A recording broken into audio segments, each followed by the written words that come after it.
लोकांना चुलीवरचं जेवण गोड लागत नाही, गॅसवरचं जेवण बरं लागत नाही आणि नोकरदार वर्गामध्ये, आर्थिक उत्पन्नाची मोठी साधनं असलेल्या वर्गामध्ये आता घरी जेवण शिजत नाही.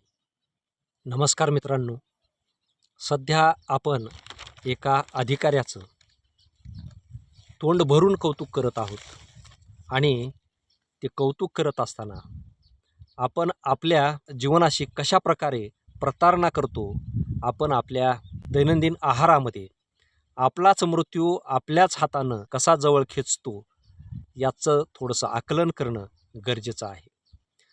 तुकाराम मुंढे यांच्या अन्न आणि औषध प्रशासनातून आपल्यासमोर अनेक प्रकारच्या खाद्यपदार्थामधली भेसळ समोर आली आणि ती भेसळ समोर आल्यानंतर आपले डोळे खाडकन उजाडले आणि त्यानंतर एक बातमी आपल्यासमोर येते. ती बातमी म्हणजे जगभरामध्ये सुरू असलेल्या प्रदूषित अन्नाविषयी आणि अन्न भेसळीविषयी. मित्रांनो, भारताचा जर विचार केला तर सर्वाधिक प्रदूषित अन्न, सर्वाधिक भेसळयुक्त अन्न भारतातले लोक खातात. म्हणजे जो भारत कृषीप्रधान देश म्हणून आपण गर्वानं सांगत होतो, त्याच देशातली लोक सर्वाधिक रासायनिक अंश असलेलं अन्न रोज खातात. आता यामधून WHOनं फार मोठा खुलासा केलेला आहे. जगभरामध्ये 4100 लोक रोज अन्न भेसळीमुळं, दूषित अन्न खाल्ल्यामुळं मृत्युमुखी पडतात आणि दुसरी गोष्ट 42 लाख लोक रोज या भेसळीचे बळी ठरतात, आजारी पडतात.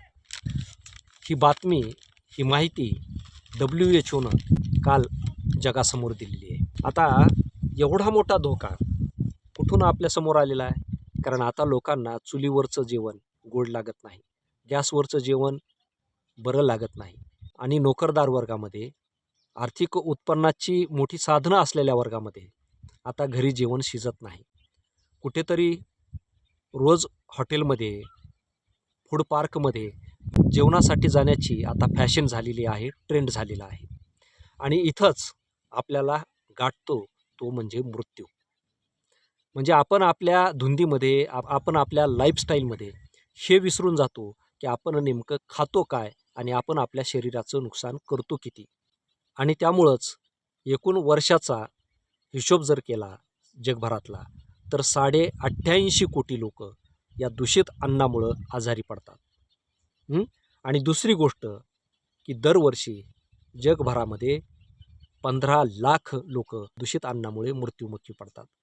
आता याची जर तीव्रता तुम्ही बघितली तर TB आणि HIV सर्वात घातक आणि विषारी या अन्नामुळे माणसं मृत्युमुखी पडण्याचं प्रमाण जास्त आहे. आणि हे सगळं आपल्याला माहीत असून देखील तोंडाला बरं लागते, चवीला चांगलं लागते म्हणून बाहेरचं खातो. बरं, आपण एकटे खात नाही.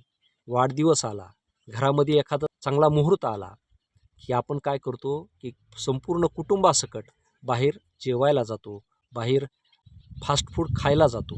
म्हणजे आपण सुशिक्षित असून देखील जे अज्ञानी, जे आपली मुलं आहेत, त्यांचं जीवन देखील आपण संपुष्टात आणतोय हे आपण विसरतोय. आणि दुसरी गोष्ट, बऱ्याचदा आपण काय करतो, सार्वजनिक ठिकाणी, लग्नाच्या ठिकाणी, एखाद्या मोठ्या कार्यक्रमाच्या ठिकाणी जेवणासाठी जातो आणि त्या जेवणासाठी गेल्यानंतर त्या जेवणाला चव यावी, ते जेवण टेस्टेड व्हावं यासाठी त्या मिष्टान्नामध्ये टेस्टिंग पावडर वापरण्याचं प्रमाण सध्या जोरात वाढतं आहे.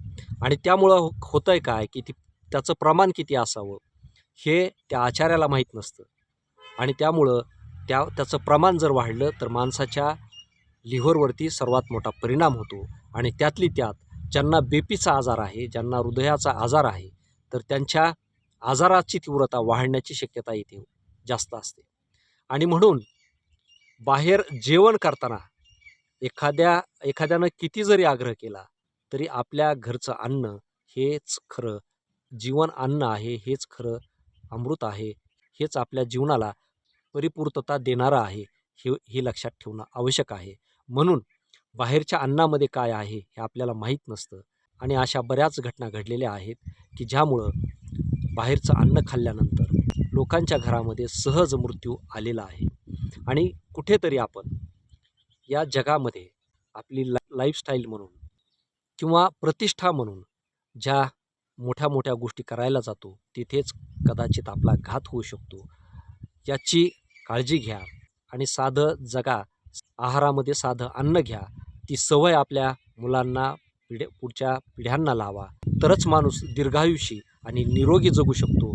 एवढं मात्र खरं. धन्यवाद.